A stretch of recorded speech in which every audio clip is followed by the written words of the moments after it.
મેઘરાજાએ ઉત્તર ગુજરાતને ભારે રાહ જોડાવી, ખૂબ તરસાવ્યું, ખૂબ તડપાવ્યું, ત્યાં સુધી કે આંખમાં આંસુ લાવી દીધા અને એ પછી મેઘ મંડાણ કર્યા. ઉત્તર ગુજરાત જળ તરબોળ થવા માટે થનગની રહ્યું હતું અને મેહુલિયાએ આવતા વેત ધમાકેદાર શરૂઆત કરી અને એક પછી એક જિલ્લાને તરબોળ કરી નાખ્યા. સૌરાષ્ટ્ર અને દક્ષિણ બાદ હવે ઉત્તરનો વારો. ઉત્તરમાં મેઘરાજાની ધમાકેદાર બેટિંગ. અત્ર તત્ર સર્વત્ર જળબંબાકાર. ઉત્તર ગુજરાતમાં મેઘરાજાએ ધમાકેદાર બેટિંગ શરૂ કરી દીધી અને ઠેર ઠેર જળબંબાકાર કરી નાખ્યો.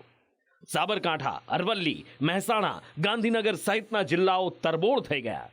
રોડ રસ્તાઓ નદીની માફક વહેવા લાગ્યા અને ખેતરો પાણીમાં ગરકાવ થઈ ગયા.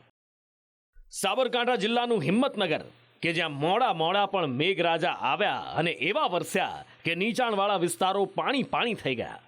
ભારે વરસાદના કારણે હિંમતનગરના અમીરગઢ ગરનાળામાં પાણી ભરાઈ ગયા. આખી એસટી બસ પાણીમાં ગરકાવ થઈ ગઈ. જો કે સદનસીબે બસમાં મુસાફર ન હોવાથી જાનહાની ટળી. ડ્રાઈવર અને કંડક્ટર બસ ઉપર ચડી ગયા અને તેમનો જીવ બચાવી લેવાયો. એ પ્રમાણે પહેલા ટ્રેક્ટર ત્યાં એના ટ્રેક્ટર વાળા પહેલા આગળ નીકળ્યું એટલે આ પાછળ નીકળ્યા અને પછી બસ બંધ થઈ ગઈ અને વચ્ચે તો પાણી ભરાઈ ગયું પણ ગામ લોકો બધા આવી ગયા અને ડ્રાઈવર કંડક્ટરનો પણ આ બાદ બચાવ થયો છે. અને અહીંની હિંમતનગરના ગ્રામ્ય વિસ્તારો પણ જળ તરબોળ થઈ ગયા. હડિયોલ, ગઢોડા, કરણપુર, ધનપુરા, ગાંભોઈ અને હિંમતપુરા સહિતના ગામડાઓમાં ધોધમાર વરસાદ વરસ્યો. ગ્રામ્ય વિસ્તારોમાં વરસેલા ધોધમાર વરસાદના કારણે ખેતરોમાં ઘૂંટણસમા પાણી ભરાઈ ગયા. જે પાક અત્યાર સુધી વરસાદની ઉણપથી સુકાઈ રહ્યો હતો એ મગફળી અને કપાસના પાકમાં હવે નુકસાનીની ભીતિ સર્જાઈ રહી છે. બીજી બાજુ દુકાનોમાં પાણી ભરાતા વેપારીઓને ભારે નુકસાન થયું.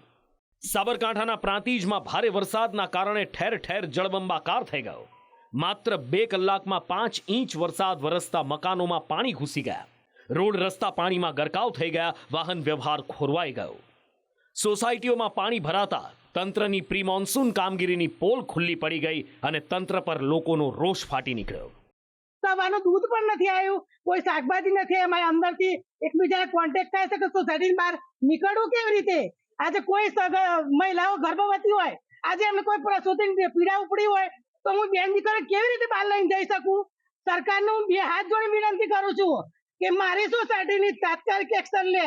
સરકારી તંત્ર પર સાંભળીને કે આ નિકાલ અમારી સોસાયટીમાંથી તમે કરો છો એ તદ્દન ગેરવ્યાજબી છે. તમારે ખરેખર ઢાંકણીમાં પાણી લઈને ડૂબી મરવું જોઈએ સરકારી તંત્રએ. હું જાહેરમાં કહું છું, તમે પાણીનો નિકાલ ના કરી શકતા હોય. પ્રાંતિજના સલાલ, અમીનપુર, વદરાળ, પાલીસના, ઊંછા, લીમલા, રામપુર, ઘડી અને તલોદ તાલુકાના ઉજેડિયા, વક્તાપુર, ખેરોલ, વાવડી, હરસોલ અને પુંસરી સહિતના વિસ્તારોમાં ધોધમાર વરસાદ વરસ્યો. અરવલ્લીમાં પણ મેઘરાજાની ધમાકેદાર બેટિંગ જોવા મળી. મેઘરાજા અહીંયા સાંબેલા ધાર વરસ્યા અને ઠેર ઠેર પાણી થઈ ગયું. લોકોના ઘર દુકાનમાં પાણી ભરાતા લોકોને ભારે હાલાકી અને નુકસાનીનો સામનો કરવો પડી રહ્યો છે.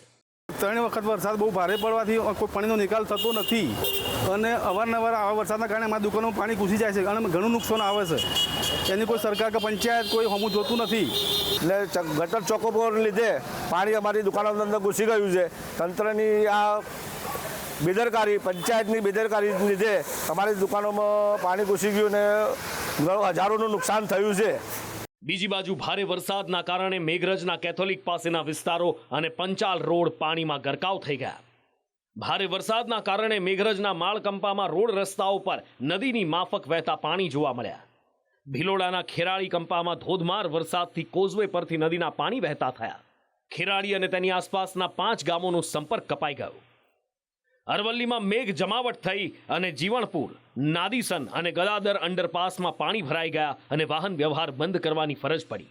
બીજી બાજુ મોડાસા, બાયડ અને માલપુરમાં સાર્વત્રિક મેઘમહેરથી ખેતરો જળમગ્ન થયા અને ખેડૂતોમાં હરખની હેલી વ્યાપી ગઈ. અરવલ્લીના માલપુરમાં ધોધમાર વરસાદના કારણે શેરીઓમાં નદીઓ વહેતી હોય એવા દ્રશ્યો જોવા મળ્યા.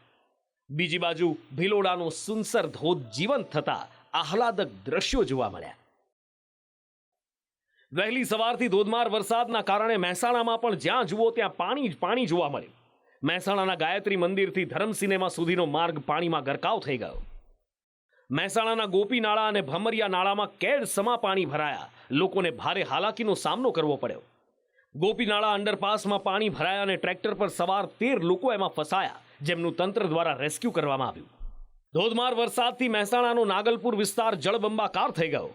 નાગલપુરની શાળામાં પાણી ભરાતા બાળકોને રજા આપી દેવામાં આવી. ખેરાલુમાં ભારે વરસાદથી તાલુકા સેવા સદન, SBI, ખાડિયા અને વૃંદાવન ચોકડી પાસે પાણી ભરાયા. તંત્રના અણઘડ વહીવટથી પાલિકાની હાઈસ્કૂલના મેદાનમાં પાણી ભરાઈ ગયા. તંત્ર દ્વારા પાણીના નિકાલ માટેની ચેમ્બર જમીન લેવલથી ઊંચી બનાવવામાં આવી છે, તો પાણીનો નિકાલ થાય ક્યાંથી? જે ચેમ્બર મૂકી છે એ ચેમ્બરની ઊંચાઈ વધારે હોવાના કારણે મેદાનનું પાણી જે ચેમ્બરમાં જઈ શકતું નથી. પરિણામે એવું થયું કે જે પાણી મેદાનમાંથી કાઢવા માટેની વ્યવસ્થા કરી હતી એ પાણી તો એમને ભરાયેલું રહ્યું અને ચેમ્બર થોડી ઊંચી રહી. બીજી એક વચ્ચે પણ એક ચેમ્બર મૂકવામાં આવી હતી. મેં જે તે વખત પણ રજૂઆત કરેલી કે ભાઈ ચેમ્બર ખુલ્લી રાખો, પરંતુ એ સમયે માટી નાખી અને ચેમ્બર પૂરી દીધેલી છે. બનાસકાંઠામાં પણ મેઘરાજાએ ધબધબાટી બોલાવી. ભારે વરસાદના કારણે પાલનપુરની મેવાડા સ્કૂલ આગળ ઘૂંટણસમાં પાણી ભરાયા અને વિદ્યાર્થીઓ અને વાલીઓને હાલાકીનો સામનો કરવો પડ્યો. બીજી બાજુ અમદાવાદ પાલનપુર રોડ ઉપર પાણી ભરાતા વાહન ચાલકોને હાલાકીનો સામનો કરવો પડ્યો. પાલનપુર સહિત ગ્રામ્ય વિસ્તારોમાં પણ ધોધમાર વરસાદ વરસ્યો. બનાસકાંઠાના લાખણીમાં ધોધમાર વરસાદથી બજારોમાં પાણી ભરાઈ ગયા. સાથે જ બનાસકાંઠાના અંબાજી, ડીસા, વડગામ સહિતના વિસ્તારોમાં પણ મેઘ મહેર થઈ. ધોધમાર વરસાદના કારણે ગાંધીનગરનું માણસા પાણી થઈ ગયું.